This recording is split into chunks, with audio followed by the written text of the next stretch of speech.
เรื่องวิทยุจำไหลฉลองเปลเวเลียในขนมพมดอกสระสะอาดมวยกันไหลได้สถัดในกระไม้จึงพนมปอเป็นดอยดำเชือเขียวสระงันปอดจุ่มวิ่งกูอ้อยจ้องโกยกุนสำเล็งบัดจมเรียงละเวยบรรลือหลังเจนปีวิทยุประกอบนะก้อนนิทาบ้านจะวิทยุสนับเตียดหาย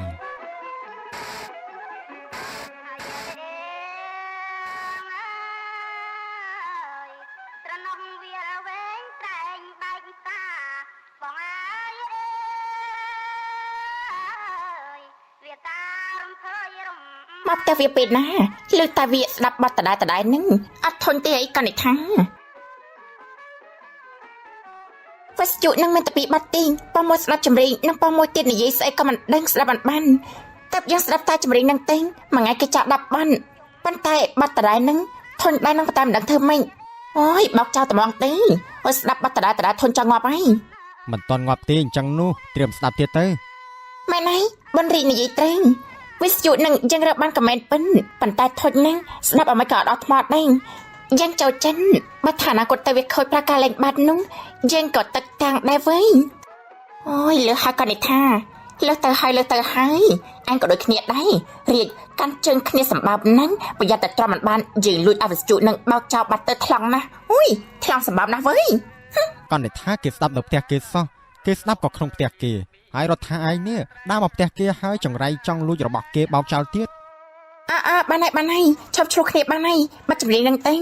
บ้านแต่มันบัดติดนุ่งยังสาวใส่ใจปูอันตักปีเนี่ยนิ่งหักใบเคลียใบเชียมเป็นแต่ยังให้เกิดมาปีเวียนนึงมาปีรถท้ายนึงรับจังเบากระบอกเกให้นึงอะไรติดตึงใส่เท่รถท้ายไม่สเตอารมณ์นี่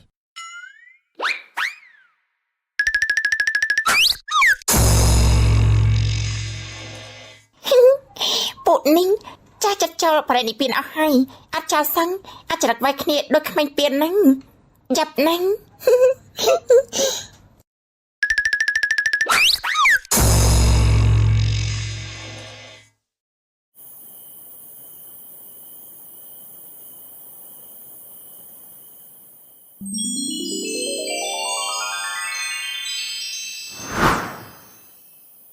ดัลเปลเวลียหายชนะในชีชนะมือปอนประมูล190ซ้ำขนมเนียมยังเชี่ยวชุดได้มาปีอนาคตมาภัยชนะขังมุกยังจอบแกงในขนมอัตตกาลเอาระยะเปลดับชนะหายทั้งไงนี่เจ้าทั้งไงได้ยังบ้านตลับเตยวิ่งตลับเตยอนาคตวิ่งหายบ้านตลับเตยจะบัดจมเรียงปีรูไอ้มันนูในอนาคตสดับวิ่งหายโยไอ้ตายท่ายังในจมูกกันในท่าดับชนะหายตั้งปียื่งจอบแกงในตีนี้บ่ายยื่งตลับเตวิ้งเนียงจะมาเชียนนึกยื่งสลับหายยื่งก็ประหารเชียนนึกเนียงได้ยื่งกูแต่ยกเนียงเตยจมุย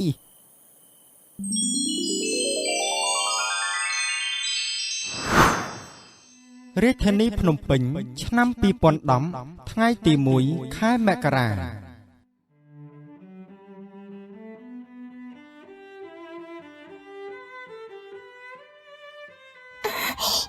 ในตาจึงในนาติง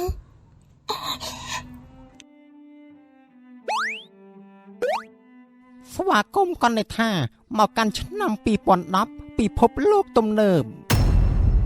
เฮ้ยใส่กี้มาคลายไหนใส่ยังไม่มากับอันใหญ่บ้านกลมไพ่ไอ้ก้อนในท่าขยมในตายจิมมัดระบายไอ้ดอได้เต้เฮ้ยอาติมันอาติช่างกระป๋องไตยอซ้ำก็จะมาจียอซับให้ยอซับให้มันติ้งนี่ก็จียอซ้ำตักชมนักลานาติ้งเฮ้ยอาติงับแรงแต่งับไปยอซับติ้งก้อนในท่าไอ้สมรู้อารมณ์ให้สลับยึงไอ้มันบานยอซับเต้ไอ้กำปงรุขนงชนะปีปอนดับ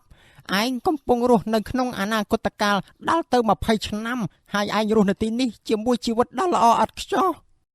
เฮ้ยอาติชีวิตเราอัดจ่อไอ้ฉันจังจะมือรัฐาจะมือนังบนเรียงฉันจังตับแต่วิ่งยกฉันตับแต่วิ่งเตยก้อนในท่าสลับยึงนะตีนี้จะตีกรองขนมเป้งขนงชนะปีปอนดับ បានន័យថាឯងមករស់នៅអនាគតកាល20ឆ្នាំមុនដូច្នេះឯងមិនអាចត្រឡប់ទៅឆ្នាំ1990វិញបានឡើយលុះត្រាតែឯងអាចបំពេញលក្ខខណ្ឌដែលគេដាក់ឲ្យបានពេញលេញទើបឯងអាចត្រឡប់ទៅវិញបាននិយាយមកស្អីក៏ខ្ញុំអាចធ្វើបានដែរឲ្យគេមកតែឯងពួកម៉ាក់គេក៏មិននាំមកដែរប្រាប់មកស្អីគេទៅ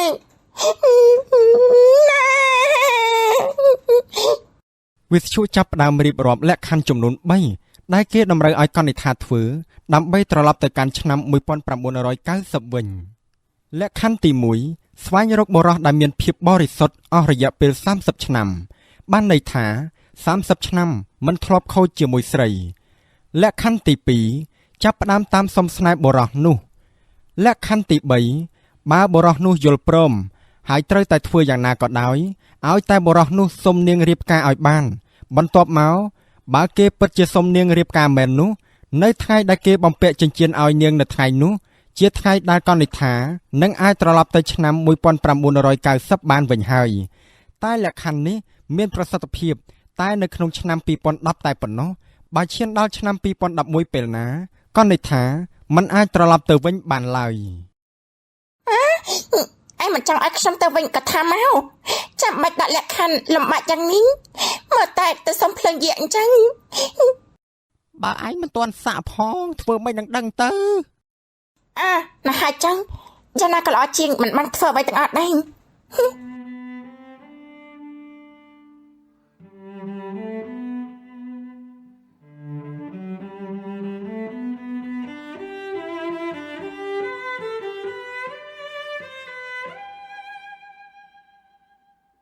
ហើយ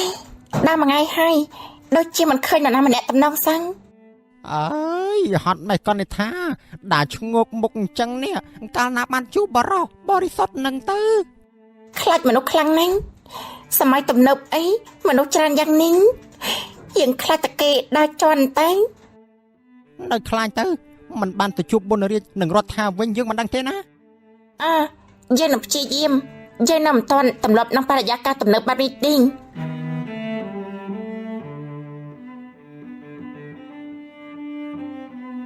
ពីមួយថ្ងៃទៅមួយថ្ងៃកនិដ្ឋាជាមួយវិទ្យុព្យាយាមដើររកបរិសុទ្ធដែលមានអាយុ30នៅកំឡោះបរិសុទ្ធតែវាពិបាកណាស់សម្រាប់កនិដ្ឋាព្រោះកម្រមានណាស់ដែលមានបរិសុទ្ធនៅបរិសុទ្ធដល់ទៅវ័យ30ឆ្នាំនោះកនិដ្ឋាដើរស្ទើរគ្រប់កន្លែងក្លឹបកំសាន្ត Walk Street គ្រប់កន្លែងនៅក្នុងទីក្រុងភ្នំពេញតែមិនទាន់រកឃើញ5ខែកន្លងផុតទៅ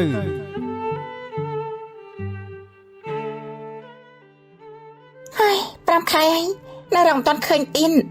នៅតែ7ខែទៀតទេន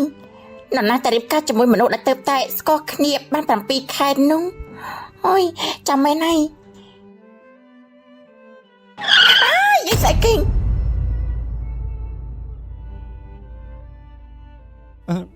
សុំទោសអ្នកនាងសុំទោសខ្ញុំមិនបានឃើញអ្នកនាងនៅពីក្រោយឡានខ្ញុំកាត់អីធ្ងន់ធ្ងរទេខ្ញុំជួនអ្នកនាងទៅពេនហើយថយតែឡានឡាប់ឡាំអត់បើកភ្នែកមើលទេ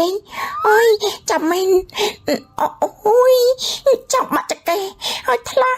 ហើយសុំទោសខ្ញុំមិនបានឃើញពិតមែនអ្នកនាងត្រូវកន្លែងណាខ្លះទេចាំខ្ញុំជួនទៅពេននៅឆ្ងាយពីបេះដូង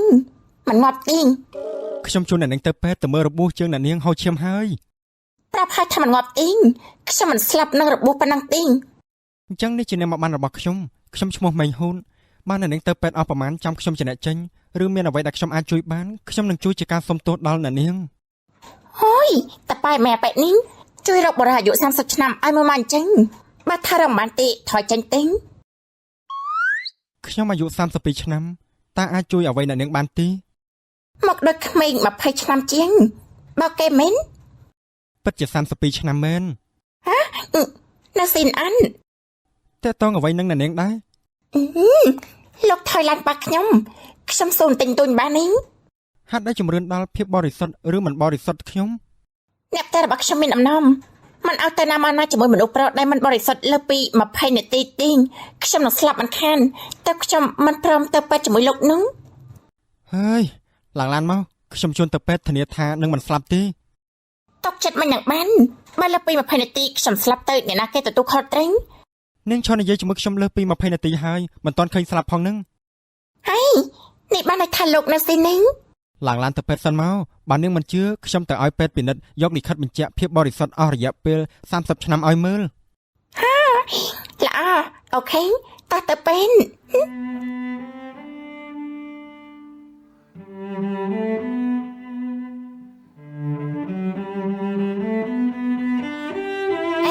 លោកពិតជានៅកម្លាំងបរិសុទ្ធមែននេះអូយគឺពិតជាអង្គុយជើពេកហើយ តែវាគឺជារឿងប៉ិន មកសង្ហាដូចជាតារានៅកម្លាំងបរិសុទ្ធបើកុំតែពេទ្យបញ្ជាក់ថាសុខភាពល្អទីនម្លេះខ្ញុំគិតថាលោកខ្សោយរឿងលើក្រែហើយណា ចង់ដឹងសាកបានតា ចាំយ៉ាងខ្លាចជាគូស្នេហ៍នឹងគ្នាទៅណា ឈើជាតិក្រោយចុះហ៎ដល់ផ្ទះនាងហើយចុះទៅយើងរួចគ្នាហើយនាងនិងខ្ញុំមិនជាពាក់ជាពិនគ្នាទៀតទេ របស់ខ្ញុំនៅមិនទាន់ជានៅឡើយទីលោកអាចឈប់ចម្រាក់ខ្ញុំលុះត្រាតែរបស់ខ្ញុំជាសិនទៅរួចគ្នាលោកត្រូវតែមកលីរបស់ឲ្យខ្ញុំនៅផ្ទះរាល់ថ្ងៃទេបើសិនជាលោកខ្ជិលនោះអាស័យដ្ឋានលោកមកខ្ញុំទៅឲ្យលោកលៀងរបស់ដល់ផ្ទះតែម្ដង ចាំខ្ញុំមក មកកេងនៅផ្ទះខ្ញុំក៏បានដែរកុំឲ្យពិបាកទៅមក ខ្ញុំឧស្សាហ៍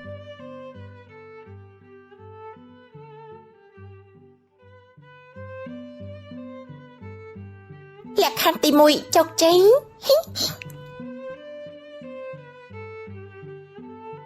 ហើយថ្ងៃសយស្អីទេអាហូនអើយហាកន្លងផុតទៅ1ខែទៀតហើយនៅសល់តែ6ខែទៀតទេពេលវេលាកាន់តែខាយទៅចំណែកឯមេហូននិងកណ្ឌិថាដូចជាមិនមានពេលវេលាល្អជាមួយគ្នាតតែសោះឃើញមុខគ្នាខំគ្នាដូចជាឆ្កែឆ្មាតែបេះដូងពួកគេដូចជាលួចដាក់ឈ្មោះគ្នាចូលតិចហាញតា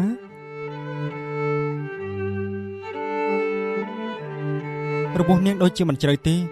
តែ1ខែដូចមិនទាន់ជាសោះ ប្រហែលមកពីវាចង់ឃើញមុខលោកដល់ថ្ងៃហើយទៅងាយជាតិនោះ អេរបស់ឬក៏នាងដែលចង់ឃើញមុខខ្ញុំនោះ ទាំងពីរ រួចហើយខ្ញុំទៅវិញហើយ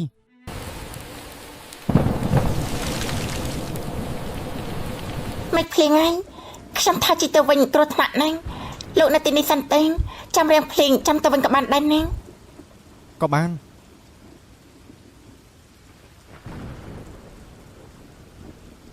មិនហ៊ុន បាន មកក៏ពួកយើងមិនសាឡបងមើលចិត្តគ្នាទេមិនអាចទេប្រហែលជាមិនអាចទេខ្ញុំប្រហែលជាមិនទាន់ច្បាស់អារម្មណ៍ខ្លួនឯងទេខ្ញុំប្រហែលគ្រាន់តែចង់ត្រឡប់ទៅកាន់ឆ្នាំ1990វិញតែរៀនខកចិននិងខកចិត្តដល់គេមិនតបបែបនេះខ្ញុំមិនបានស្រឡាញ់គេទេ ចាស់អស់ហើយមិនមែនក្មេងៗទេដែលត្រូវមើលចិត្តគ្នានោះបើពេញចិត្តគ្នាធ្វើជាសង្សារតែម្ដងទៅនៅជាមួយគ្នានឹងយល់ចិត្តគ្នាឆាប់បានញ៉ាំផ្លែឈើ36មុខ ហើយមិនតាវិញបានចាំពួកយើងធ្វើសង្សារនឹងគ្នាត្មងទេ ប្រកាសហើយ យ៉ាងក៏ជាសង្សារនឹងគ្នាហើយណានៅទីបំផាន់នៅតែលក្ខខណ្ឌទី3ទេខ្ញុំនឹងខំប្រឹងប្រែងយកចិត្តថ្លើមគេឲ្យគេមកសុំខ្ញុំរៀបការឲ្យបានលក្ខខណ្ឌទី2ពេលនេះគឺបានជោគជ័យ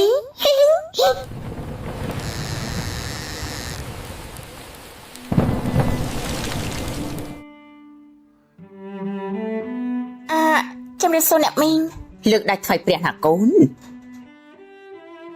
មកមានតែកូនពីរទេខ្ញុំហើយនឹងបងមេងហ៊ុន លីតាកុំខ្វះសុជីវធម៌អ្នកម៉ានេះគឺកណ្ឌិថាជាសង្សារកូនអនាគតកូនប្រសាម៉ា គឺពិតជាប្រសើរណាស់ម៉ាក់រងចាំថ្ងៃឯងនាំកូនប្រសាម៉ាក់មកជួបម៉ាក់យូរហើយឆាប់ការទៅឆាប់បានចៅពរណាស់ ខ្ញុំមានកម្រងចង់ការនៅខែក្រោយ ខ្ញុំនៅមិនទាន់បានទទួលស្គាល់ផងបញ្ញាប់ការមិញយើងទទួលស្គាល់ហើយឯងមិនទទួលស្គាល់អត់ទៅមិនឯងជាអ្នកការផងម៉ាកុំខ្វល់ពីគេអីណាចរកូនពើតែអញ្ចឹងឯងតាន់តិចនឹងចិត្តទុនហើយថ្ងៃនេះកូននៅញ៉ាំបាយហើយគេនៅទីនេះទៅណាចាប់បានអ្នកមីងពួកគេល្អជាមួយខ្ញុំយ៉ាងនេះមកក៏ខ្ញុំជាមនុស្សអាត្មានិយមធ្វើគ្រប់យ៉ាងដើម្បីតែខ្លួនឯងតែម្នាក់កូនខ្ញុំពិតជាក៏ក្តៅដែលរស់នៅជាមួយនឹងមេងហ៊ុនគេក៏ដូចគ្នាបេះដូងយើងសិតតែខ្វះគ្នាមិនបាន ចុះហេតុអីខ្ញុំនៅបន្តធ្វើទង្វើអាត្មានិយមបែបនេះតើខ្ញុំគួរតែប្រាប់គេឬអត់នឹងខ្ញុំមានអារម្មណ៍ថាឈឺចាប់អត់ទៅហើយគ្រាន់តែគិតថាខ្ញុំលែងបានជួបជាមួយមេហូតច្រៀងរហូតនោះ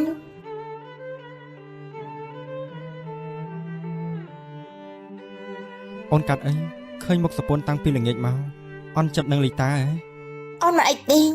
អូនមិនបានអន់ចិត្តនឹងលីតាឡើយចុះអូនកាត់អីមិនអីទេអូនមានរឿងចង់សួរបងបានសួរមកចុះ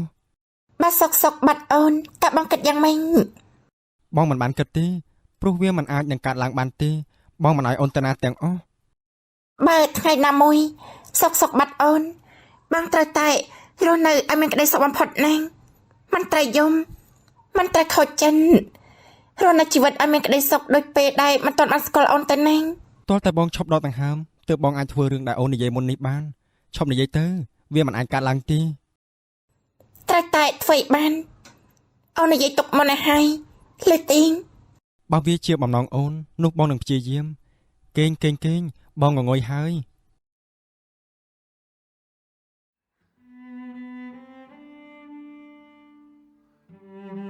ហើយយ៉ាងណាយ៉ាងណីហើយចិត្តដល់ថ្ងៃបានត្រឡប់ទៅវិញហើយមិនបានជាមិនសប្បាយចិត្តទៅវិញនេះតើខ្ញុំក៏ធ្វើមិនទេហេតុអីខ្ញុំមានអារម្មណ៍ថាឈឺចាប់យ៉ាងនេះគ្រាន់តែលើថាមេងហ៊ុនចង់រៀបការជាមួយខ្ញុំនៅខែក្រោយនោះមកពីបេះដូងកនិដ្ឋាបានឲ្យគេអស់ហើយនឹងមានពេលសម្រេចចិនគ្រាន់តែឯងឆ្លើយថាមិនទាន់យល់ព្រមជាមួយមេងហ៊ូតរហូតដល់ដាច់ឆ្នាំនេះឯងនឹងបានរស់នៅជាមួយគ្នាហើយខ្ញុំហាក់ដូចជារារែកនឹងបេះដូងរបស់ខ្លួនឯងហ្នឹងខ្ញុំចង់ត្រឡប់ទៅជួបជាមួយនឹងប៊ុនរៀងនិងរដ្ឋាវិញប៉ុន្តែខ្ញុំពិតជាស្រឡាញ់មេងហ៊ុនតែខ្ញុំមិនអាចជួបគេទាំង3នាក់បានទេការសម្រេចចិត្តគឺបានតែមួយប៉ុណ្ណោះខ្ញុំមិនដឹងទេប៉ុន្តែឯងក៏មានចំណុចខុសដែរដែលទាញយើងមកទីនេះឯងមិនមានជំរឿនផ្សេងទេគ្មានទេហេតុអីមិនអាចមានជំរឿនពីខ្ញុំមិនអត់ត្រូវធ្វើយ៉ាងម៉េចទេជំរឿនមានតែមួយតាំងពីដើមគិតមួយនេះជាសេចក្តីសុខរបស់ឯងសម្រេចចិត្តឲ្យច្បាស់លាស់ហេតុអីក៏ជីវិតរបស់ខ្ញុំត្រូវមកជួបរឿងបែបនេះខ្ញុំសម្រេចចិត្តហើយខ្ញុំនឹងរស់នៅទីនេះជារៀងរហូតជាមួយនឹងមេងហ៊ុននៅទីនេះគឺជាកន្លែងដែលបេះដូងរបស់នាងត្រូវការពិតប្រាកដ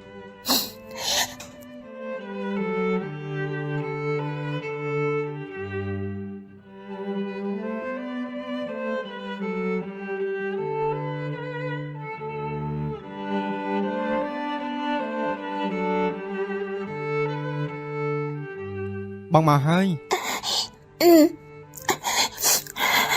អូនកាត់អីយំមែនទេ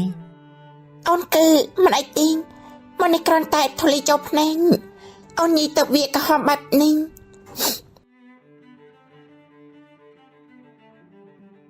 កុំកុហកប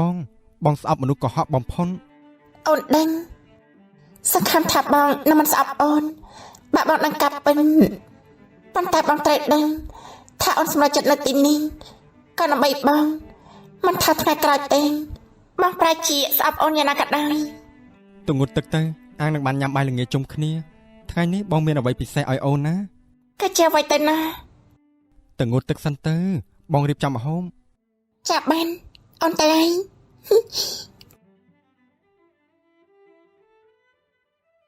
តើដល់ពេលហើយមែនទេអាហារពេលល្ងាចបញ្ចប់ទៅយ៉ាងសប្បាយរីករាយខុសពីថ្ងៃធម្មតា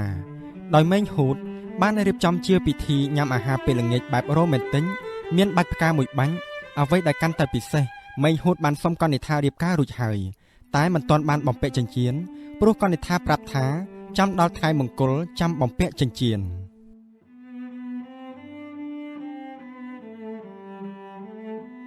បងស្រឡាញ់អូនបងមិនចង់បាត់បង់អូនទេតែបើវាជាក្តីសុខអូនបងសុខចិត្តធ្វើ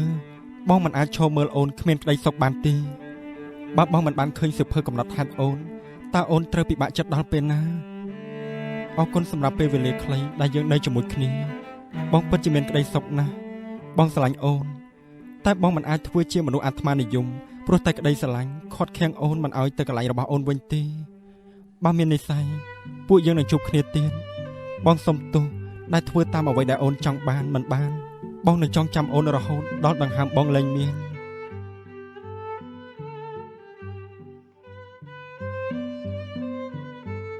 កន្លងទៅតែមួយយប់ប៉ុណ្ណោះក្នុងឆ្នាំ1990ដែលកនិដ្ឋាបានចំណាយពេលជាង1ឆ្នាំរស់នៅក្នុងឆ្នាំ2010ជាមួយមេងហូត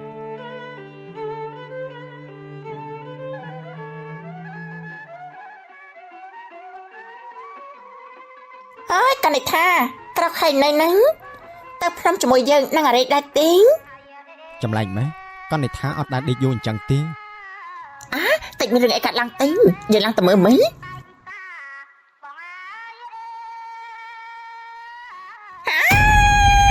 អូយស្អីគេហ្នឹងស្អីគេផ្លេចឆាប់ផ្ទះតែណាគេកាត់អីហ្នឹងអូយហើយកាត់អីបានស្រែកអូយគ្មានស្អីទេកណ្ដិលយើងភ័យអើយតាទៅក្រោមវិញកនិដ្ឋាថាកំពុងផ្លាស់ខោម៉េងហ៊ុនហើយស្អីគេហ្នឹងយើងយកសាប់មែនទេមកនេះយើងឃើញរដ្ឋានតែងថាចោះហេតុអី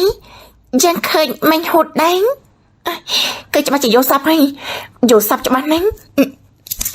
អូយអត់យកសាប់ទេអូយនេះគឺជាការប៉ុន្តែទីនេះជាផ្ទះរបស់យើងក្នុងឆ្នាំ1990តែងយើងមកវិញហើយហើយចាំមកក៏មានម៉េងហូតដែរគេមកបានយ៉ាងម៉េចហេតុអីយើងមកបានបើយើងមិនតាន់បានពាក្យចិញ្ចៀននេះម៉េងហូតពាក្យឲ្យពីកាត់ទេ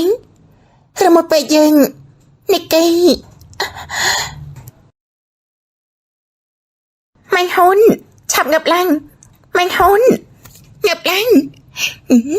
មិនងាយងើបវិញបាត់ដៃព្រះយូឡាអូយស្អីហ្នឹងកនិដ្ឋាទេនាងតបាត់ហាញតាអើយអាហូតអើយអញរវើរវាយប្រហែលចនិកនាងខ្លាំងពេកហើយម៉េងហូតគិតថាគេបានយល់សពដូចគ្នាព្រោះគេចាំច្បាស់ណាស់ថាយប់មិញគេឃើញនាងបាត់ពីចិត្តខ្លួនគេផ្ទាល់នឹងភ្នែកมันអាចដែលក្រោកមកឃើញនាងទៀតនោះទេ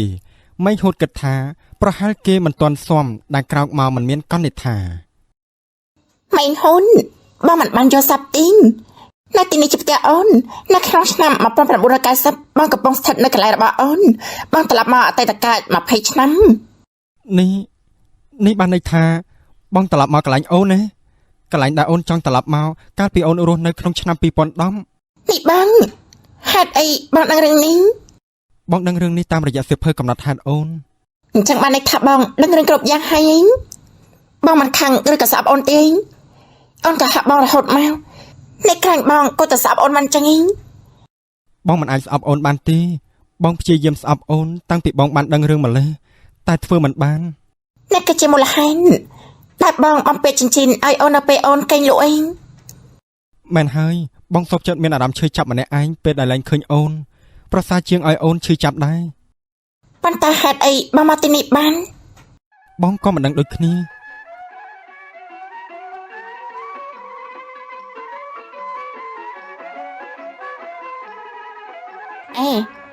ឯងទៅស្គាល់គ្នាពីកាលបានជាហ៊ាននៅផ្ទះជាមួយគ្នាតែមិនទាន់រៀបការនោះពួកយើងការរួចហើយហាញឃើញអានបើពេលនោះយើងបោកវិស្យុនោះចោលហុយក៏វាមិនមានរឿងចម្លែកបែបហ្នឹងដែរនេះក៏តែអរគុណដល់វិស្យុដែលធ្វើយើងបានជួបជាមួយនឹងម៉េងហ៊ុនប៉ុន្តែស្រឡាញ់ល្អហើយខ្ពើមណាស់ឯងអាយុប៉ុណ្ណេះហើយគ្មានណាញ៉ៃអើយពួកឯងរៀបការនៅក្នុងឆ្នាំ2010ហើយមែនប៉ុន្តែពេលនេះពួកឯងកំពុងរស់នៅក្នុងឆ្នាំ1990គូតែរៀបចំពិធីរៀបការម្ដងទៀតមកអ្នកភូមិយើងនិយាយពីថាវ៉ាជាងផ្លូវទៅទៀតប៉ុន្តែពួកឯងមិនការនៅជាមួយគ្នាហើយពួកគេនឹងជុំក្បាលគ្នានិយាយដើមឯងរហូតដល់អូយរហូតដល់ឈ្គន់ខានទេចាំមើលទៅយ៉ាងដឹងហើយ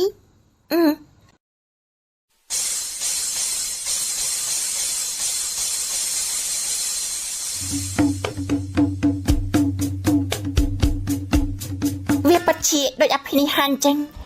ដែលអាចឲ្យពួកយើងបានជួបគ្នានៅក្នុងពេលវេលាច្រើនយ៉ាងនេះគ្រប់យ៉ាង សុទ្ធតែគេបានកំណត់ទុំបងក៏មិនចង់ជឿដូចគ្នាហាក់បីដូចជារឿងព្រេងដែលគេបានតាក់តែងនិពន្ធមកអញ្ចឹងវាជាក្តីស្រឡាញ់ពិតប្រាកដទើបវាមានរឿងដែលមិនធ្លាប់កើតឡើងបានកើតឡើងនេះមកពីការលះបង់ដ៏ធំធេងចំពោះក្តីស្នេហ៍ពិតប្រាកដស្នេហាពិតនឹងមិនសាបសូន្យឡើយអភិនិហាកើតឡើងបណ្ដាលឲ្យមេហូតមកតាមកនិដ្ឋាបានដោយសារតែក្តីស្រឡាញ់ពិតប្រាកដមេហូតសុកចិត្តបំពាក់ចិញ្ចៀនឲ្យកនិដ្ឋាដើម្បីឲ្យនាងបានត្រឡប់មកកាន់កន្លែងដែលធ្វើឲ្យនាងសប្បាយចិត្តបានទោះជាគេត្រូវឈឺចាប់ដែលត្រូវបាត់បង់នាងក៏ដោយ